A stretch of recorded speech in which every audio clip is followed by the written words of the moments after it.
DJ and PK. Coming to you every morning. We appreciate your listenership. Joining us now is Adam Kilgore. He's the NFL reporter for the Washington Post. Adam, good morning. How are you?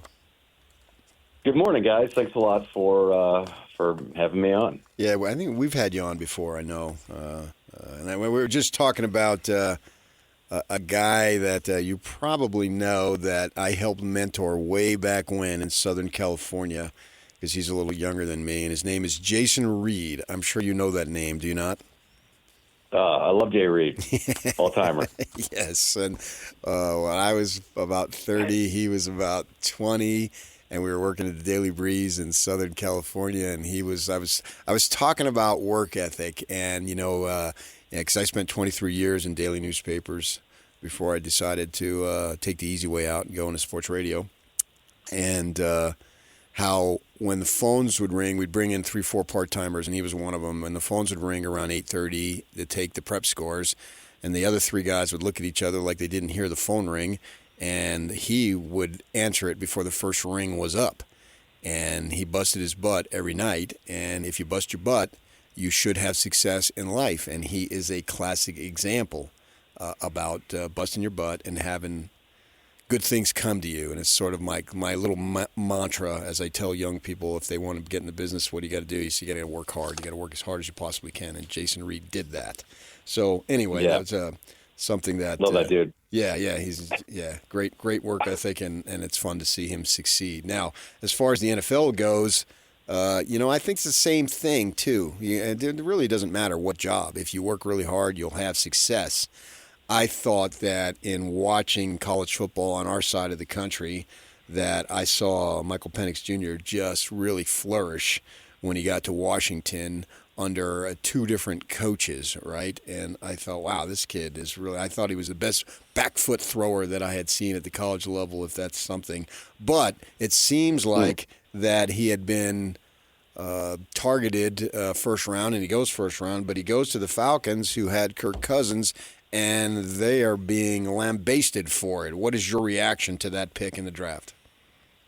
Yeah, I guess I would join in the lambasting. I don't want to lambaste it because I understand 2 parts about it. Number one, I agree with you about Penix and his ability, and I think he definitely should have been a first rounder and would not quibble with him being worthy of the 8th overall pick. Even going back, I would say, I guess there's some people who knocked him for having such a great supporting cast around him at Washington. But, man, go back and look at what he did at Indiana as a young quarterback before he transferred. That team was bereft of talent in a major conference, and he carried them to, some upset victories and some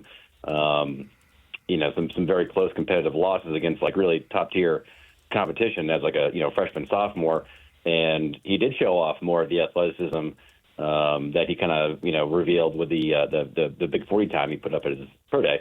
So anyway, great prospect, and I would bet on him being a successful NFL quarterback. And as far as the Falcons go, it's hard to, blame a team for investing or even over-investing at the quarterback position, just because we all know, that's sort of the heart and soul and, what matters more than anything else in an NFL franchise. However, it just doesn't make sense in this case. I think, for obviously Kirk Cousins is there. They just signed him to a $180 million contract, and now, enough of that money is guaranteed that he basically has to be the quarterback there for at least 2 years, and probably all 4 years, based on the way that the dead cap is going to work against them. And I think here's where they went wrong. I think one, there's two good reasons to sign Kirk Cousins to a contract like that. Number one, he's going to professionalize your entire organization. You're going to find out if Drake London can be a number 1 receiver. You're going to find out if Kyle Pitts, really can be a tight end that was worthy of the 4th overall pick. He's going to run your offense. He's going to allow all your playmakers to, operate at the highest potential they've got, just because he knows what he's doing. He's going to get the ball to the right places. He's going to work hard. He's going to set the tone for the entire building. Number 2, you sign Kirk Cousins because it gives you time to find his long-term replacement. This was not the last, Michael Penix, maybe the Falcons fell in love with him and they thought he was going to be the next, Josh Allen type, franchise-changing quarterback. But he kind of has to be that or more for this to make any sense at all, because he is not the last quarterback on earth. They have 3 years, at least 3 more drafts, 3 classes of quarterback to find their next quarterback. Look, and if they wanted to follow the Green Bay model, look, they were drafting, I think, 28th the year they traded up to 25th overall to draft Jordan Love. The Kansas City Chiefs were drafting 27th overall. They moved up to 10 to take Patrick Mahomes when they found their long-term quarterback. So there's opportunities, and you don't have to have a top 10 pick. You can find quarterbacks if you're willing to have conviction and be bold and make a trade up. And so I guess I applaud their conviction in what they saw in Michael Penix, but I think you have to fault the execution, because now they went from a very stable situation with lots of time to be patient to find a quarterback to a pretty unstable and strange situation, and they are locked in not only to Kirk Cousins but Michael Penix no matter what happens in his development, because they've devoted so many resources to those 2 players. And if it's possible, and I guess the Falcons showed that it is possible, they've actually devoted too many resources to the quarterback position. Shifting gears a little bit, a lot of local interest with Zach Wilson, obviously moving to the Denver Broncos. In your opinion, with Zach Wilson, and obviously with Bo Nix being drafted, there's a couple other quarterbacks there that are journeyman quarterbacks. Is it better for his development to not win the starting job or to win it and play immediately in Denver? Yeah, that's an interesting question. He's got enough experience under his belt, like playing experience, and it might have been in a kind of dysfunctional way in New York. But I don't know that sitting is going to do him a lot of good, just because he's already got that under his belt. Maybe seeing the game through the eyes of a backup quarterback is going to be good for him, long term. And I think the main thing that he kind of got lucky with in regard to development is just going to an offense coached by Sean Payton. I mean, there's no, there aren't many, take out, I guess, like Andy Reid or something like that. But there's really nobody, aren't many coaches that are going to be better for a young quarterback to kind of learn how to function in an NFL offense than Sean Payton. So I think that's where, whatever his role might end up being, he's probably going to have the best chance to reach his potential just based on the coach that he's got there, whether that happens to be, he wins the job in camp or, Bo Nix blows everybody away. He's a backup and has to kind of wait around for his next team. I do think that he's in a good spot. Like if it's going to work out, he kind of found the path where it's going to happen. Adam Kilgore, NFL reporter for the Washington Post, joining us here. Also, you like what Kansas City did, and looking at their draft, I'm familiar with the first 4 guys. Worthy, the receiver out of Texas, and Sal Matea, the offensive lineman here, obviously locally from BYU. Wiley, the tight end from TCU, the Big 12, and then Hicks out of Washington as the safety, and they had 3 other picks that they used. What do you like about specifically what the Chiefs did? I think that I like the way they attacked. At least in theory, the way that defenses have been attacking them. They basically said, look, if you want to keep playing us in that, too high shell with the safeties way back and take away our deep passing, you're going to have to put those suckers like 30 yards behind the line. You're going to have the underneath and middle of the field so freaking wide open if you want to do that, because now we have a guy who runs a 4-2 on one side. Marquise Brown, they picked up in free agency. He's going to be on the other side. So if you're going to try to stop those deep passes now, you're going to have to really vacate the middle of the field and let Travis Kelce and Rashee Rice, depending on what happens with his legal situation. I think they really sort of expanded the field in a way that they had not been able to with Marquez Valdez-Scantling, who certainly has the speed to do that, but was wildly inconsistent. Same thing with Kadarius Toney, great athlete, great speed, but does not have the day-to-day consistency. I really like Wiley too. I think that's going to be a really cool piece for what the Chiefs like to do. It's kind of one, take the burden off of Travis Kelce, who's still, as we saw in the playoffs, as good as it gets in the NFL as a pass catcher, but got a little worn down during the year, and was not the week-to-week sort of machine he was in the past. I think they're going to Wiley's pass catching and speed is going to allow them to give Travis Kelce a few more snaps off. I think that it's going to be a really dangerous set if they can play those two guys together. I just really like what with Wiley's height, his straight line speed. He had a lot of big plays for a tight end at TCU.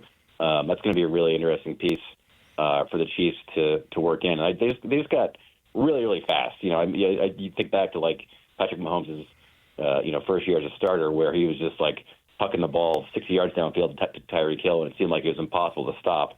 And that part of their offense has sort of gone away. I think they're trying to get back to that. I think they're trying to get the pieces in place where they can let Patrick Mahomes be more vertical and open up those underneath routes even more because of that.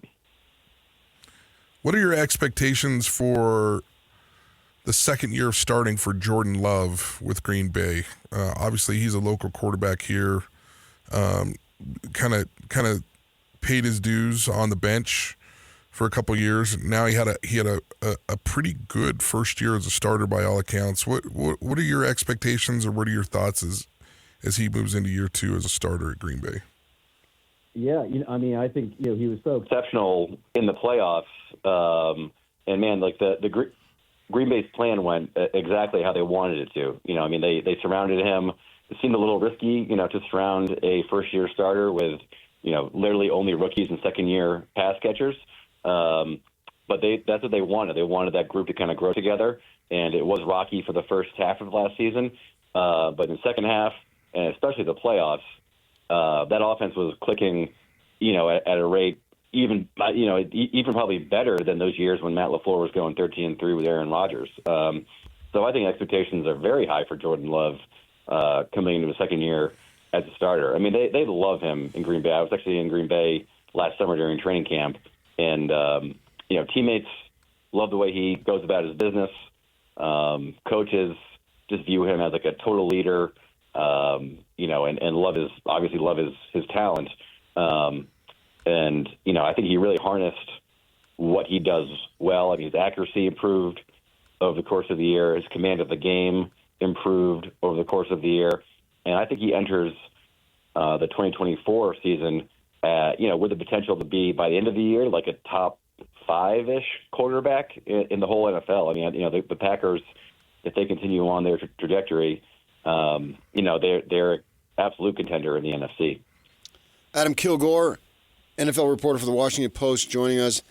This is sort of a general question here, and I guess it can apply to the Drake May situation.